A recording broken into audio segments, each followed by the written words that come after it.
Welcome back, everybody, and thank you for joining us here once again on Instagram for another Wine Wednesday. Hey, I'm Christian Laroche, sales manager for Waldorf Wine Group here in British Columbia. And as the name implies, Wine Wednesday. We do this every Wednesday here on Instagram. We pivoted online back in May of 2020. And hey, thought this was going to be something temporary, something fleeting, but here we are, man. Every week we do this. And yeah, it's a great way for us to be able to feature all things in our portfolio. We taste wines that we currently have here in market. We taste some samples of things that we're thinking of bringing into market. We talk about any promos we might be doing, any events that might be going on, and yeah, everything in between. Waldorf Wine Group, we're a small family-owned importing agency founded back in 1993. And we only import European wines. We were founded by Andy Waldorf, still firmly at the helm. And we've got a really eclectic portfolio all over Europe, all price points, all quality levels. We go all the way from co-op cellars and small family estates, all the way up to classified growth Bordeaux, domain bottled Burgundy, Brunello di Montalcino, high-end German wines, organic Chianti Classico, organic Dogliani wines, organic Brunello di Montalcino, Rosso di Montalcino. And today we are going back to the source. This is one of our absolute favorite suppliers. Oh, before I keep going, I do invite you, if you have not done so already, please do follow us here. We'd love to have you join us. As I say, we do this every Wednesday, and it's a great way to keep up to date. We've got about 577 followers and growing, so we'd love you to be a part of what we're doing here. So, yeah. Getting back to it, I'm super stoked because we haven't done this one. I thought we had done it before, and I found this in the tickle trunk, and I thought, oh, okay. And I just realized going through the roll there, we haven't done this vintage yet. So what this is this is absolutely one of our favorite suppliers. We are so unbelievably proud to bring these wines in. And we represent these wines both in British Columbia and Alberta. This is the extreme example of traditional Rioja family-owned winery. This is the extreme example of long-aged Rioja, traditional Rioja wines, red, white, rosado, what have you, still in the same hands of the same family, rather. Let's flip the camera. I'm going to show you what we're trying. You probably know where this is going. We are back with Lopez de Heredia, Vina Tondonia Reserva 2012. This is the current vintage. Yes, you read that right. 2012 is the current vintage, and we'll get into that a little bit later. But yeah, as you can see by the label, the winery was founded back in 1877 by Don Rafael Lopez de Heredia y Landeta, born in Chile of Spanish parents, and moved back and got involved in some wars and ended up, I believe, coming up on the wrong side of things. He actually had to flee the country and ended up working in the wine biz when he escaped to France. Hey, there's our good friend David Lancelot. Good to see you, David. So glad you could join us. Always a pleasure to have you here. So we're talking about Lopez de Heredia, Vina Tondonia Reserva 2012, the current vintage in the market. We're talking about Lopez de Heredia, founded by Don Rafael Lopez de Heredia y Landeta back in 1877. Well, when he fled the country after the war, he was working in the wine trade in southwest France, in Bayonne. And of course, around about that time, phylloxera hit Europe and wiped out a lot of the vineyards. So people were looking for sources of wine, and They cast their eyes towards the Rioja region, in particular Haro, and Don Rafael set up shop there and started getting wines, and he set up his own operation in 1877 in the town of Haro, and we'll pull it up on the Google Earth map here, down in the Barrio de la Estación.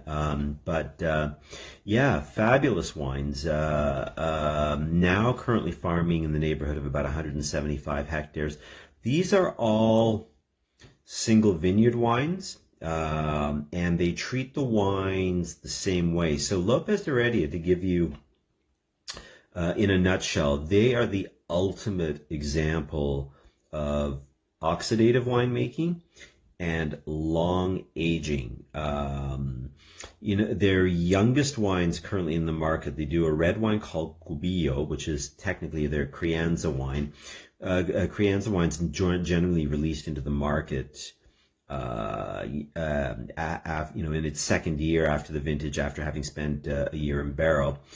A reserve wine is generally released on the market in its third year after the harvest, having spent at least a year in barrel.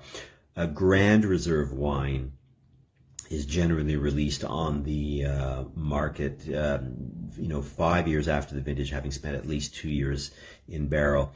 The youngest wine from Lopez de Heredia, the Crianza wine, current vintage is 2016. And it spends 3 years in barrel and about the same time in bottle before they release it. So even their youngest wine, technically the Crianza wine for Lopez de Heredia, for any other winery would qualify as a Grand Reserva.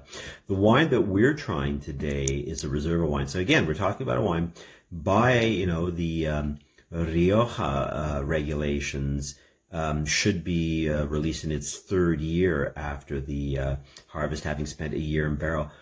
This wine here has spent 6 years in barrel, and then another 5 years in bottle. So yeah, that kind of blows by that designation by a country mile. But that's what Lopez de Heredia wines are all about. And like as I mentioned before, long barrel aging. But the secret is old oak, old American oak, I should say. When we're talking about oak, we're talking about the American oak is generally, it's a wider grain, and the barrels, they can be sawn compared to, say, the French oak, which has a much tighter grain and has to be seasoned, it has to be split, and they impart different flavors. The American oak, if you've ever had, say, a California Chardonnay, when they're those younger oak barrels can impart a little bit more of that vanilla butterscotch diacetyl flavors on it. French oak, if anything, it depends also how it's treated in the cooperage, how much or how little the barrels are toasted. But quite often they can impart, the French oak, impart a little bit more cedary flavors, maybe a little bit of depending if it's a high toast, it can be a little bit more coconutty as well too. But they impart more wood tannin for sure, and they give structure to the wines. Whereas Lopez de Heredia uses them more as a neutral aging vessel, and they don't mind allowing the introduction of oxygen into the wine as it ages. So they're using 228 liter Bordeaux barriques, but also huge fermentation vats. And now Lopez de Heredia does everything in-house. They have their own cooperage, they make their own harvest tools, they make their own harvest baskets. Everything is done, like I said, in-house. It's all hands-on. And to give you an idea, this is, I find, mind-blowing. The house style is long aged. Like I said, just getting back to it, oxidative winemaking, they introduce oxygen into the wine. So because of that, The red wines tend to be a little bit more pale in color. They lose a bit of their color. They get on a little bit more of sort of a bricky brown, a little bit more faded color. Whereas the white wines are very deep and dark. They take on a little bit more. They look a bit like either apple juice or chicken stock, the dark golden colors, or maple syrup, or what have you. And the same thing for the Rosado wine. The Rosado, for a long time, was the only Grand Reserva Rosado coming out of the Rioja region. And again, get this, their pink wine, they only were releasing it at 10 years old. We've gone without the Rosado for a while. They just decided to hold off a little bit. Way too much demand for these wines.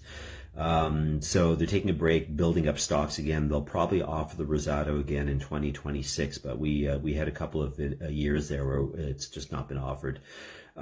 These wines are on an extremely tight allocation.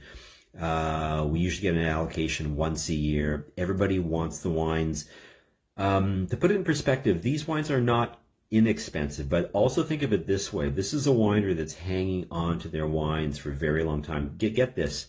The point I was going to make too is I was mentioning that Lopez Heredia does everything in-house. At any given time, they are sitting on 14,000 barrels and vats of wine. They are hanging on to 21 different vintages. Can you imagine that? How much wine? It's like a Fort Knox of wine underneath the streets of Haro. We'll pull that up on the map in a wee bit. But think about that. How much time, energy, and money does that tie up? Because again, that's cash flow that's not going out the door. And the other thing I like to explain to customers is, yes, these wines are they're not inexpensive, but in the grand scheme of fine wine, these are some of the absolute best value wines going. These wines can age for a long time. I don't know if you saw a few months ago, I did the Gravonia, the white, the old vine Viura. And, those wines are oxidized, naturally oxidized. That's oxidative winemaking. So it's the introduction of oxygen into the wines. And what that helps to do as well, too, is it lengthens the tannin chains in the wines. So it adds to the polymerization of tannins. So it smooths the wines out so that when the protein in our saliva comes in contact with the tannins in the wine, it doesn't give us that aggressive mouth puckering astringency. It smooths it out because the tannin chains are longer, and we perceive the wine as smoother. But the interesting thing too is once you open that wine, the wines don't fall off like you would with a young modern made wine.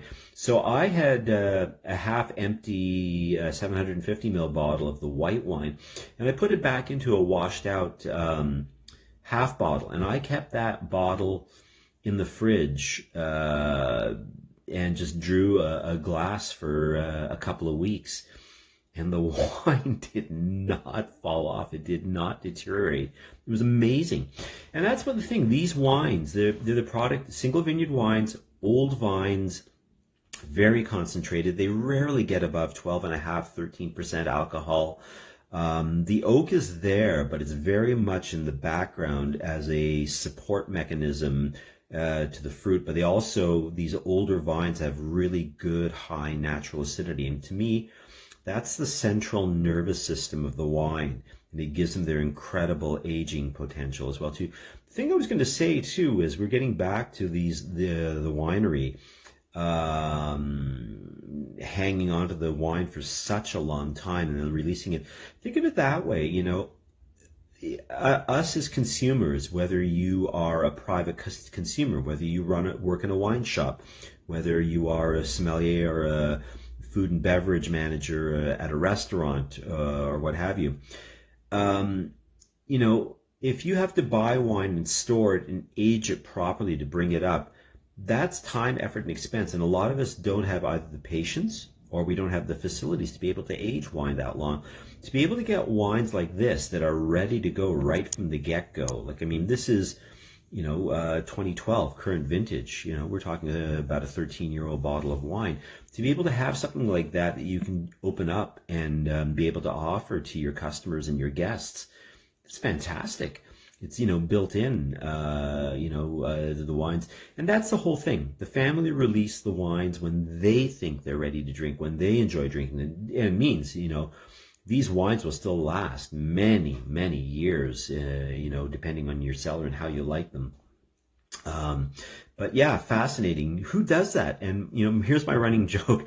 My running joke has always been that you can tell that Lopez de Heredia is not run by a bank or an insurance company, because they'd all be interested in the bottom line. This is a family-run winery through and through. I see a few more people joining us. We are back in Spain. We're back in Rioja. We are in the Rioja Alta. We are in the town of Haro, about 85 kilometers south of Bilbao. You know what? This might be a good time to pull the Google Earth map up. Oh, I'll make mention of one quick thing. As mentioned, the winery is still in the hands of the same family, founded by Don Rafael Lopez de Heredia y Landeta back in 1877. We're talking 4 different wines. Tondonia is the flagship wine of the 180 or so hectares in production in the 4 vineyards. Tondonia is the largest vineyard at 115 hectares, and it was bought from the clergy back in 1913. And it's on the banks of the Ebro River, just north of the winery. It's like a little peninsula that goes in. We'll show it to you in the bend of the river. And it produces predominantly red wine, a bit of white wine, and of course the Rosado as well. What can I tell you? About 425 meters above sea level. This is mostly alluvial clay with a high proportion of limestone. On average, the vines are 45 years old, although they have some pockets of very, very old vines. This wine is 75% Tempranillo, 5% Garnacho, and the balance is Mazuelo and Graciano. As mentioned, aged for 6 years in old American oak and 5 years in bottle before they even release it. That's mind-blowing. Like, who does that? It's crazy. The winery is currently run by Maria Jose Lopez de Heredia, and her sister Mercedes is the winemaker, and their brother Julio Cesar looks after the vineyards as well. We've had Maria Jose out here before. Dynamo, very, very, very well-spoken. We've also had their export director, Maria Vicente, out. She was out for the 2nd edition of Top Drop.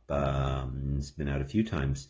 But again, we are so proud to represent these wines both in Alberta and British Columbia. We signed them up many moons ago, and I'm particularly proud. I'm originally from Ottawa. I was a member of the National Capital Sommelier Guild, and we were doing a tasting with the Lopez de Heredia wines at the National Gallery of Canada, and we tasted vintages going back to 1964, and I just said to myself, if I ever get into the wine business, I will make it my mission to work with these guys.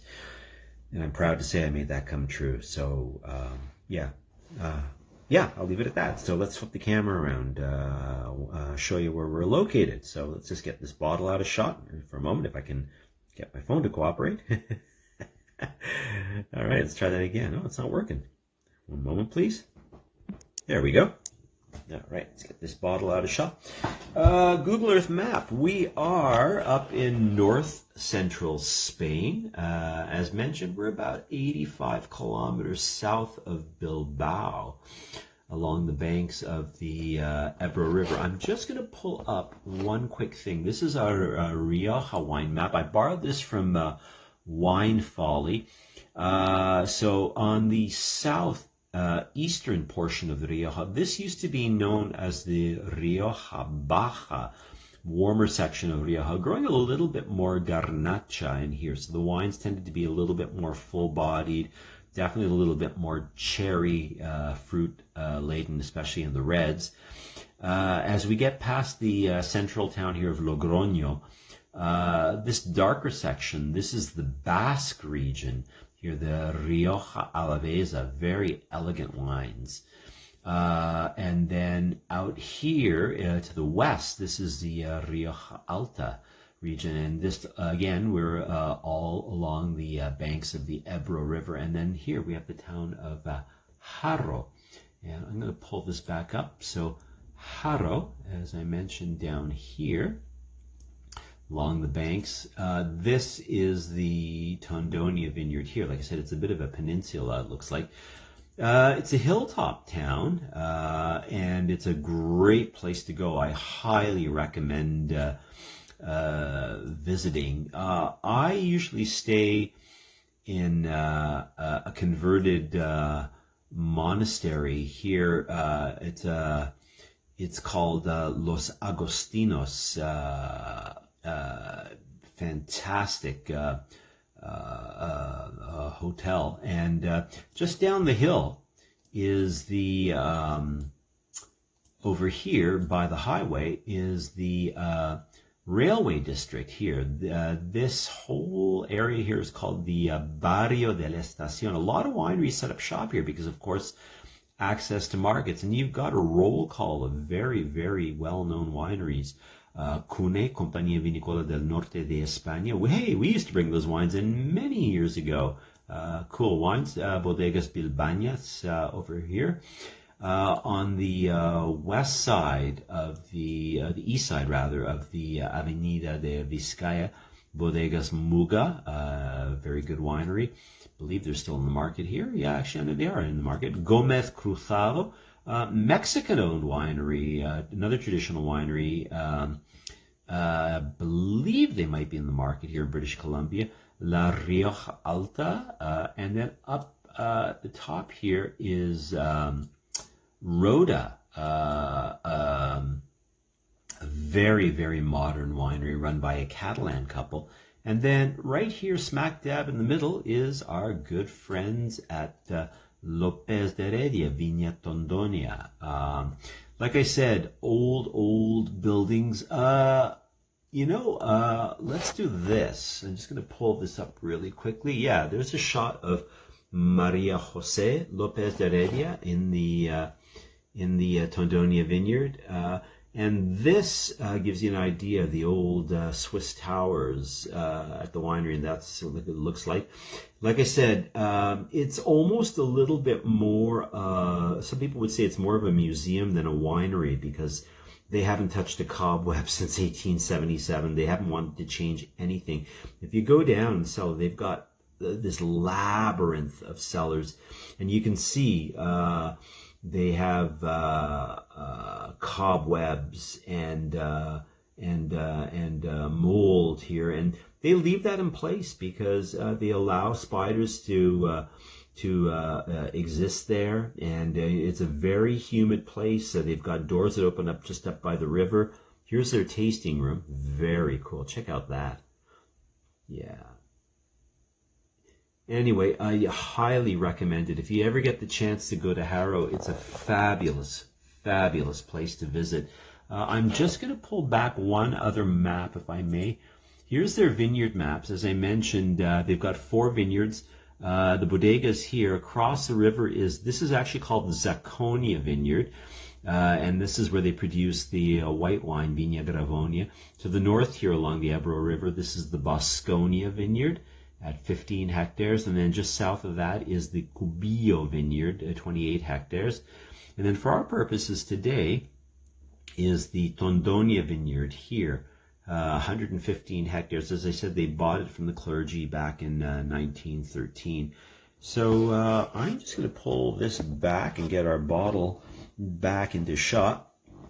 One thing I'll make mention, if you've noticed, there's this wire mesh around here, and what that is, this is sort of it's a primitive version of a tamper-proof mechanism, because normally what happens is this mesh goes up right over the top of the bottle. What I've done is I've pulled it down when I open it.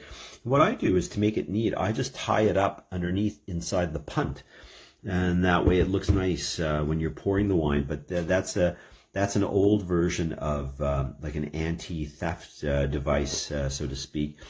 And as mentioned, these wines rarely get above 12.5, 13% alcohol. They are, like I said, without a doubt, the absolute most traditional producer going in the Rioja region. Hey, I see a few more people joining us. Thank you so much. Glad you could be here. As mentioned, we are with Lopez de Heredia, Vina Tondonia. We're tasting the current release, which is the 2012 vintage of Tondonia Red Reserva. 6 years in old American oak, 5 years in bottle before they release it. We're talking about oxidative winemaking, the introduction of oxygen. The wines are racked twice a year while they're in barrel. This is something, like I said, too, we only get an allocation a year. So again, some of the wines we get very, very little of. So these wines right now, they're in the pipeline. They're on their way here. So if you're interested in anything, you can drop me a line. I can tell you what we're getting, give you relative pricing. You can DM me here, or you can shoot me an email at christian@waldorfwine.com. That's Christian, Christian. The white wines we get very little of. Everybody asks us for the white wines, but we literally only get a couple of 6-packs. Grand Reservas, we generally get like maybe 1 6-pack. And that's just the way it goes. We've been importing the wines for years, but there's only so much to go around. And a lot of people are discovering it's kind of a case of what's old is new again. People are going back, finding out what these traditional wines are like.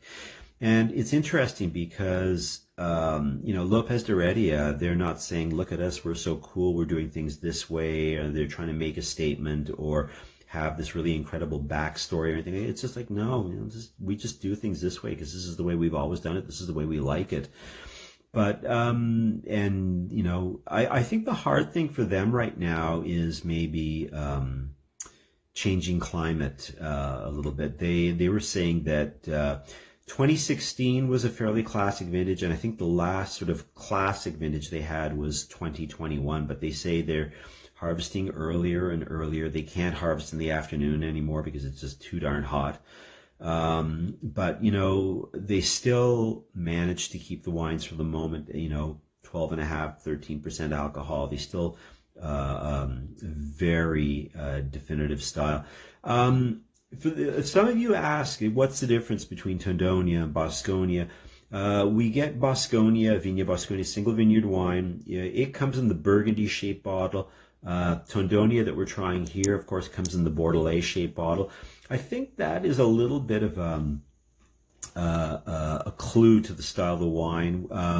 The Tondonia wines, if we had to generalize, might be a little bit more austere, whereas the Bosconia may be viewed as a little bit more fruit-driven. The Cubillo that we bring in, which is their Crianza, even though the wine is, the current vintage is 2016, definitely has gone from strength to strength and doesn't give up an awful lot to its bigger brother, the Tondonia. As I say, these are some of the, if you like the style, like oxidative winemaking is not necessarily for everyone. We used to actually offer these wines through the BCLDB. They always get screaming high scores. The current vintage that we're trying of the Tondonia Reserva, Red Reserva 2012, 96 points Suckling, 95 points Parker, 95 points Venice, etc., etc. Always gets screaming high scores. But, you don't taste points. You have to be a fan of the style. Like I say, too, these oxidative wines can come. I always tell people you either love these wines or you hate these wines. There's not a lot of people on the fence about them because they are a bit of an acquired taste. I always tell people, okay, I'll get back to the story. We used to sell these at BCLDB. They'd be on the shelf with, their shelf talkers saying, 95 points, etc., etc. And people would grab the bottle, take them home, open them up. And a lot of people didn't know what they were getting into. So these wines could come as a real shock. Because again, oxidative red wines, they're not about big, bright, fresh fruit. They're more about mellow, dried out fruit, more, I wouldn't call it necessarily desiccated fruit. Well, maybe a bit of a desiccated fruit, but more leathery, cedary oak, and very old school wines, tertiary, flavors and textures going on.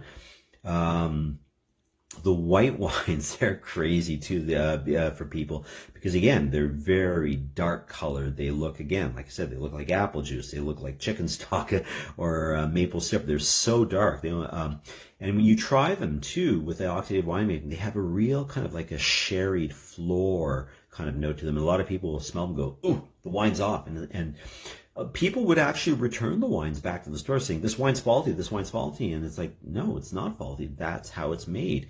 The wine is made, exposed to oxygen. So that's the style. So we have to be very careful who we sell these wines to, which is why we only sell them now to private wine shops or to better restaurants who can get them in the hands of customers, or at least explain to people what these wines are about. So, as I say, they're absolutely brilliant for what they are. These are some of the absolute best values in the world of wine. As I say, they're not inexpensive, but for the amount of care and time and storage that goes into offering these wines, nobody else does it this way. I see a few people joining us. We are back in the Rioja Alta region in the town of Haro with Maria Jose Mercedes and Julio Cesar Lopez de Heredia, family-owned winery tracing its roots back to 1877. This is the current vintage of Vina Tondonia Reserva 2012. Yeah. So a reserve wine normally released in its third year, having to spend 1 year in barrel.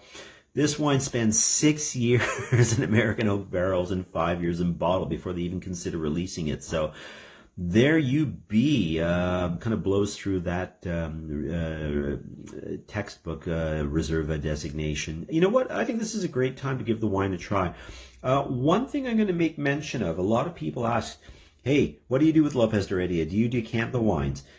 When we had Maria Jose Lopez de Heredia here in town, she said, "Never decant my wines, red, white, or rosado." She said that by putting their wines into a decanter, the rapid introduction of oxygen will actually knock down the wine, shock it, make it go dumb. What she says is, pour it in the glass, leave it there, follow it over the course of the evening or whenever you're having it. Yes, I know it makes for very slow dinner parties, but that's what I do. I pour a little bit in and just go back and try it. Man, I opened this wine this morning just to make sure it wasn't off or anything like that too. But at about 7:30 this morning in my kitchen, already, it just jumps out of the glass. And it's been really fascinating to follow it throughout the day. But there's certain elements that I always look for in Lopez de Heredia reds. Check out the color. So we've got a medium ruby. We're starting to get a little bit of developed character on the around the meniscus. Not bricking just yet, but just definitely just turning the corner a wee bit. But the nose, holy cow. Oh, it's all there. The dark cherry fruit, but also the leather, the smoke, the embers. I've made this comment before. Oh, it's there again. I used to live in southern Spain. I went there to work on a contract a number of years ago. I had to go all the way there to meet my wife from Vancouver. It's true. But when we were working there, there was a lot of construction going on. I lived in Sevilla for a year, and there was a lot of construction going on, and they would leave the red bricks out in the hot Andalusian sun, and those bricks would get a very high-toned medicinal kind of mercurochrome iodine character. This wine has that in spades. Holy cow. If you can travel to a place in a glass, that's where I'm at. The other thing too is, as a kid, I used to work in my parents' garden, and I'd be putting out the peat moss. This also has that that high-toned, cedary, medicinal, peat mossy, earthy smell, very tertiary. Let's give the wine a try. 13% alcohol, old American oak. As mentioned, Lopez Heredia, they make all their own barrels. They have their and vats. They have their own cooperage. And as I mentioned before, 14,000 barrels in use. It's a Fort Knox of wine. They're sitting on 21 different vintages. Mind-blowing, eh? Who does that? Mm. Mm. Mm. Mm. Mm.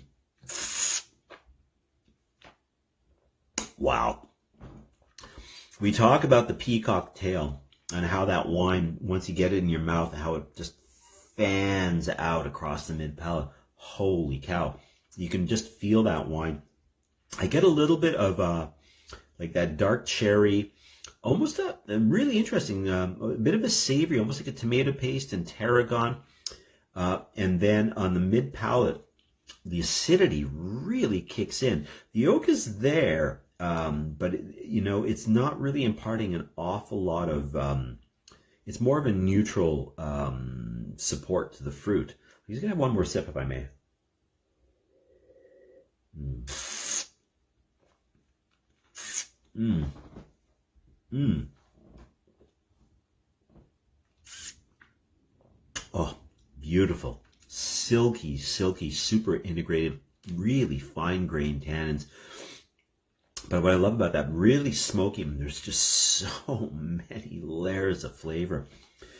This is a wine you can just sit and enjoy on its own and just contemplate, but wow.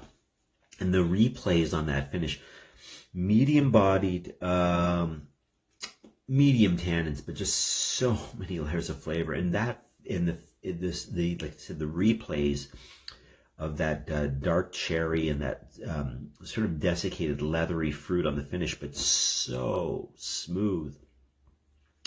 God, I want another sip, but I'll wait till later. Food-wise, again, classic match. Just keep it simple. I do just some lamb chops with some rosemary and garlic and that sort of thing. Maybe some queso manchego. I know it's red wine with cheese. I usually do white wine, but with this, I'd make an exception. Or just on its own, albondigas, grilled portobello mushrooms. I think would be great with this. The meatiness of the mushrooms. I'm going to have another sip. Mm. Mm.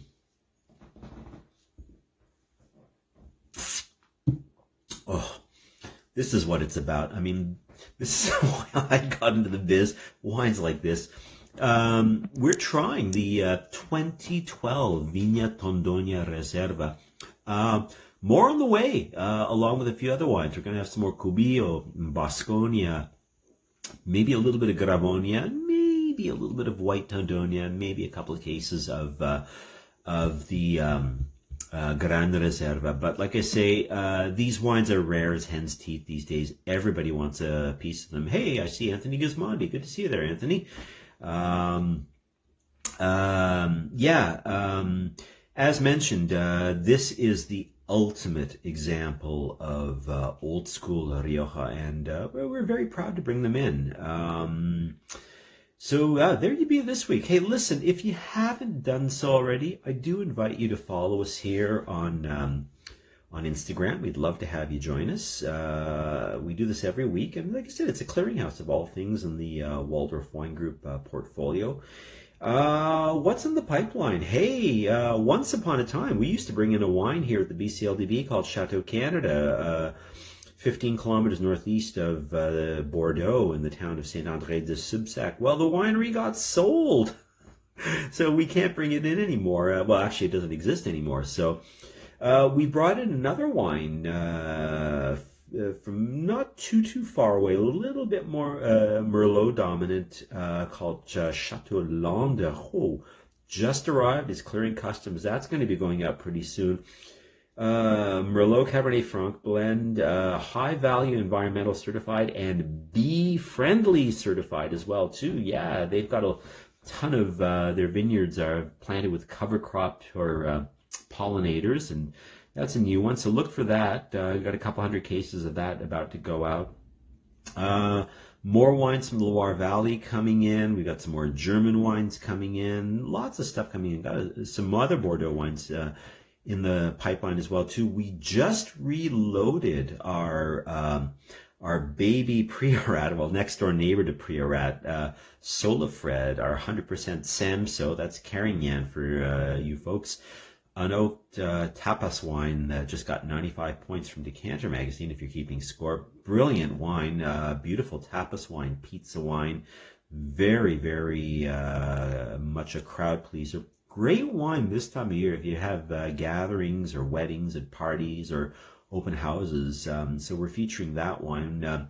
We have the same vintage in the 2023 earlier this year. We blew through it. So another 112 cases of that just arrived, and that's a restricted speculative product. So that's not available at BCLDB stores, only private wine shops and restaurants. So yet again, if you're interested, drop me an email or DM me here, and I'll hook you up with pricing and availability for that wine. Anyway, look, that's about all we have time for this week. Thank you so much for joining us here on Wine Wednesday. We'd love to have you join us here, so please do follow us on Instagram. Take care, and we'll see you again soon. Bye for now.